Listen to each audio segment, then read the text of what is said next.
Among the principal governmental functions vested in Alabama, counties are law enforcement, tax assessment, levy and collection, administration of descendants' estates, and probate matters. Maintenance of real and personal property title records, construction and maintenance of public roads and bridges, and maintenance of the county courthouse, which provides office space for various county officials and county and state departments. Macon County is governed by a 5-member county commission composed of a chairman of 4 commissioners. The chairman of the county commission is a registered voter who is elected countywide for a 4-year term on the presidential cycle. The other 4 members of the county commission are elected from single-member districts for 4-year terms. Each commissioner must be a registered voter and live within the district they represent. Commissioners representing District 1 and District 3 are elected in the presidential election cycle. Commissioners representing District 2 and District 4 are elected in the gubernatorial election cycle. First, we will have the candidates introduce themselves. You receive 3 minutes each. Good evening. I hope everyone's doing well this evening. My name is Jan Fountain, and on November 8th, 2022, I will be on the Democratic ballot as Janice Jan Fountain for the Macon County District 4 Commissioner position. I take this Commissioner position very seriously. Yes, this will be a new experience for me, political standpoint, but not new for me to be involved in the community. I serve on the Board of Directors for the Macon County Healthcare Authority, Macon County Tuskegee Public Library, and Harrisburg Museum. I volunteer at Notasulga High School, Macon County Children's Policy Bookmobile Project. I'm an active member of Notasulga High School PTSA, Friends of Tuskegee Airmen, Chamber of Commerce, Macon County Democratic Conference, Macon County CARES Task Force, and Comprehensive Health Response Committee. I attend Mount Pleasant Missionary Baptist Church, where I serve on the Usher, Courtesy, and Shepherd's Ministry. I've been employed in the medical field for 49 years as a registered radiologic technologist, registered computerized technologist, and registered mammography technologist.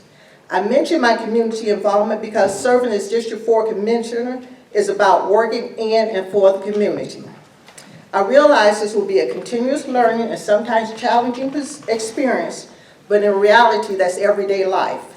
The main thing is how you manage to make each day a positive day. I'm ready for the challenge and willing to learn and work and be the best commissioner I can be for Macon County District 4.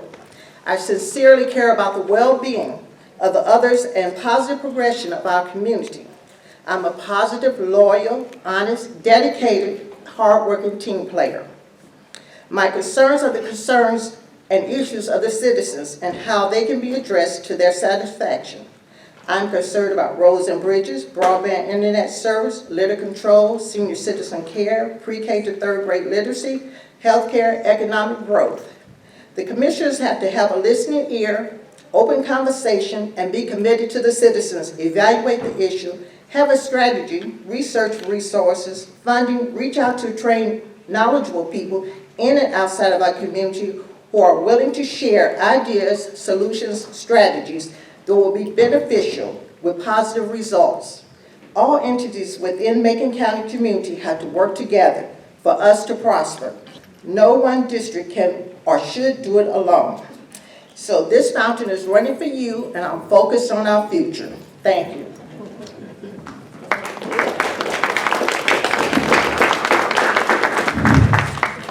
My name is Frank Dillman, and I'd like to thank all of you for attending this evening. I'm a Vietnam veteran with 20 years honorable service in the Navy. 10 of it was the Marine Corps as their doc or corpsman. I've spent easily close to 15 years of watching Macon County Commission. And I have developed an acronym, TAR, T-A-R.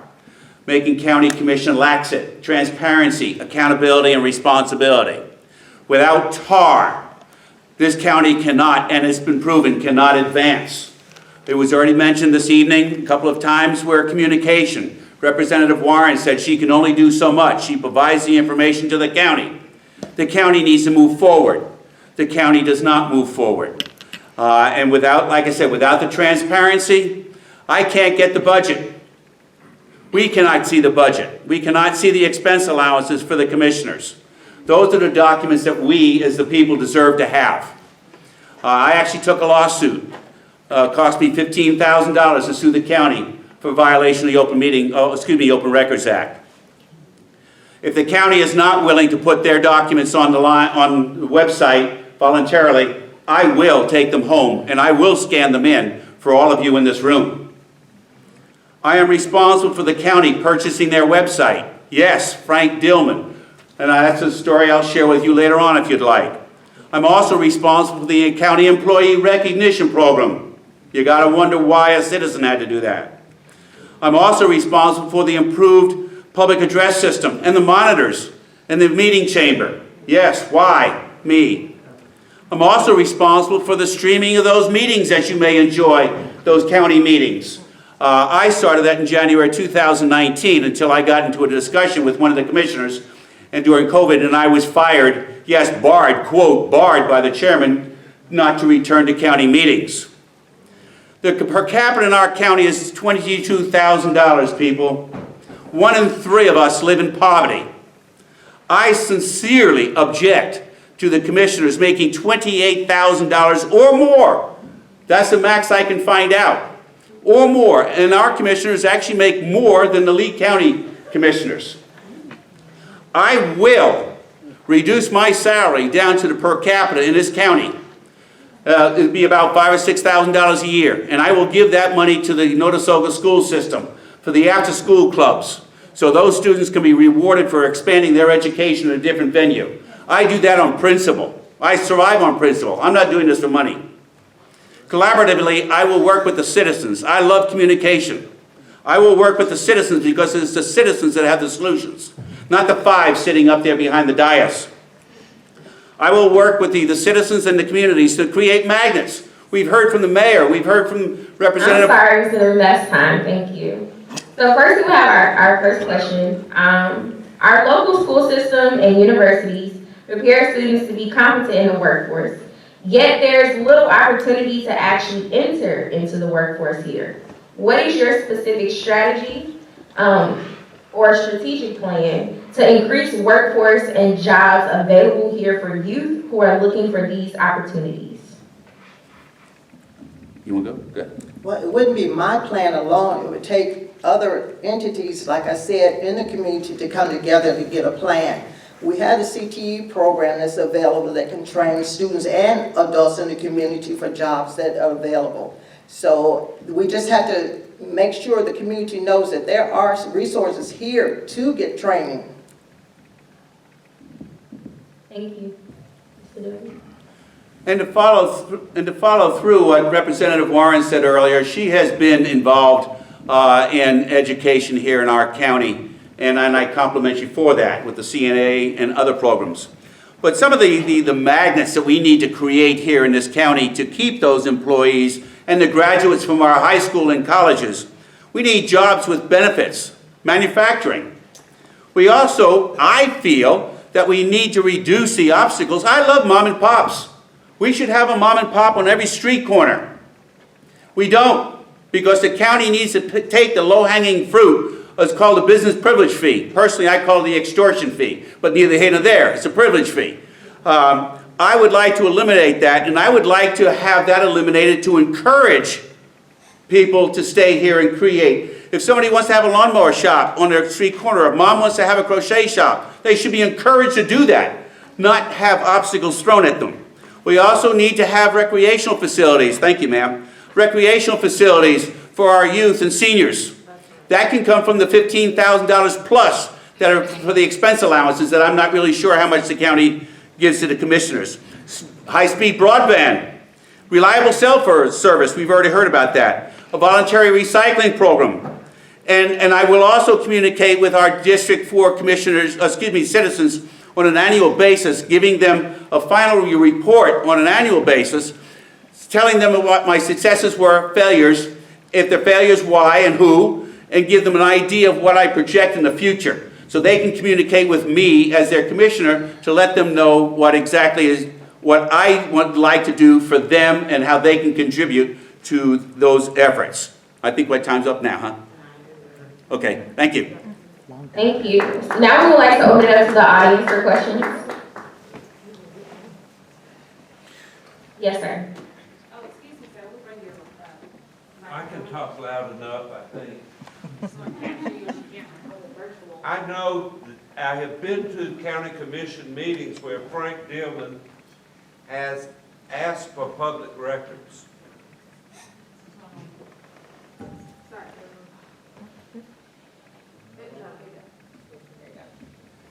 Where you have asked for public records, where you've asked for copies of the budget and copies of minutes of meetings that were held, and you were denied copies of them. And what, especially to both of you, what are you going to do to answer to the people when they ask for records, or they want to know information such as the salary and the expense of commissioners of Macon County, and how much the commissioner is being made, and what kind of charges are being made on credit cards for gasoline purchases that are not explained and the records are not provided. Thank you.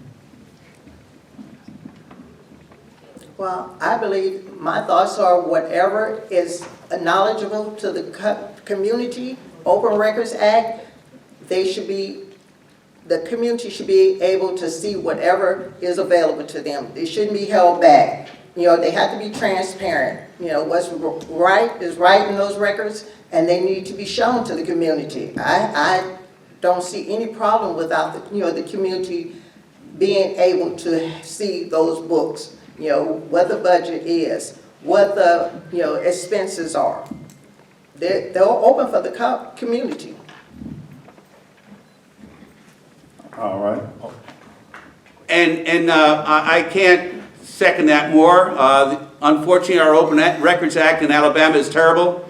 And I would ask Representative Warren to take a look at that if you haven't. It's disgraceful. There's no teeth in it for the citizen. This here is a writ of mandamus that I have written. It's a legal document containing violations of Open Records Acts by the county right here. I've spent hours and hours creating this, and when I give records requests to the county commissioners, I don't give it once, because sometimes things forget. We understand that some things get lost in the shuffle. I don't do it twice. I do it 3 times at least. And on the letters, when I give them the second and third time, I put a block in there in the upper right corner to drive attention to it. So sir, it's a deliberate attempt. It's not a mistake. It's a deliberate attempt by our county government to keep those records from us. And I will, as I stated in my comment, I have to have access to those records as a commissioner. And if the county government, primarily it's the chairman, but the commissioners are at fault. They all receive Open Records Act requests because they have upwards of $15,000 a year for the rec funds. I want to know where and how that money is being spent. But if the chairman and the commissioners don't provide the documents to the public, I will take them home. And if you go to frankdillman.com, you will see a lot of documents on there that I have gotten in the past from the county, just biting and pushing them into the corner. So I feel very, very strongly about the Open Meetings Act and the Open Records Act and the Limited Self-Governance Act that we have here in Macon County, and all of those have been abused. Thank you. Thank you for the question. Good question. All right. Good evening. My name is David Henderson. I'm a resident of District 4. My question is, like a lot of times we talk about the limitations we have in Tuskegee and Macon County, but we can look at other cities in this area and our state that are doing extremely well and use those as examples to follow. But you have to communicate with, those other cities, and maybe you can, get some ideas from them and so forth. For each of you, what is your experience that you have reaching beyond Macon County to maybe to pull on ideas from other cities and counties that are doing very well that we can model ourselves after? Well, I would love for Macon County to be a model city, a model county. As far as I have personally, I have not reached outside. You know, I've really worked all my time in Macon County, but I have no problem in reaching out. I would love to contact other areas and see what they have, what they are doing to make, you know, certain projects prosper. You know, we can't just limit it to us. You know, we have to, you know, be able to share what we know, and the other counties share what how they have prospered in their projects. I have no problem with that at all. Yeah, like I said, I would love, you know, that's my goal. I want to see us really prosper, everyone work together in and outside this community. I have reached out east and west and north. Representative Warren will know that I was a member of the Lee County Voters League. I'm a political junkie, folks, if you haven't figured that out.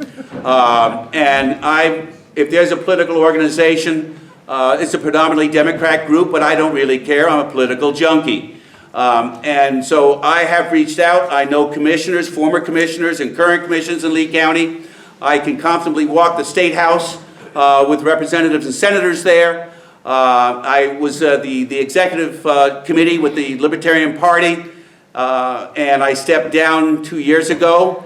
I know people in Huntsville. There's a legislator that was just recently unelected.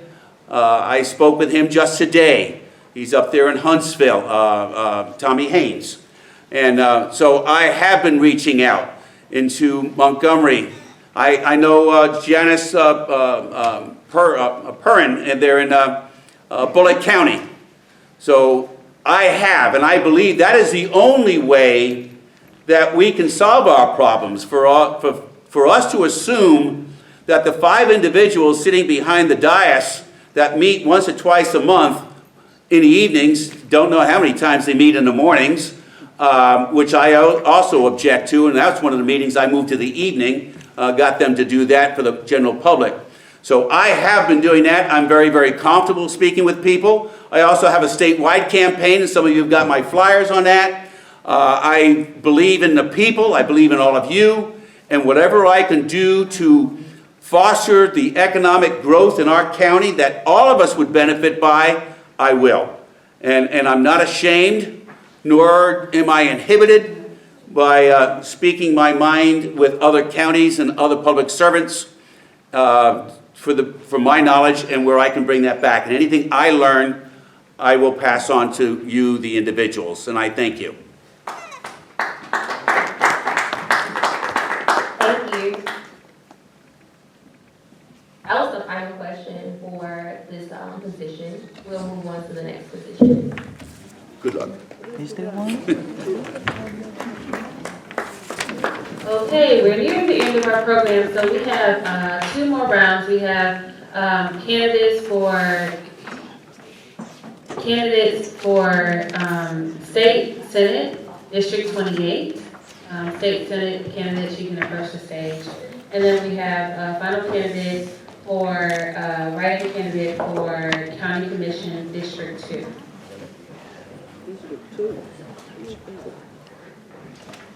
Macon County Commission, District 2.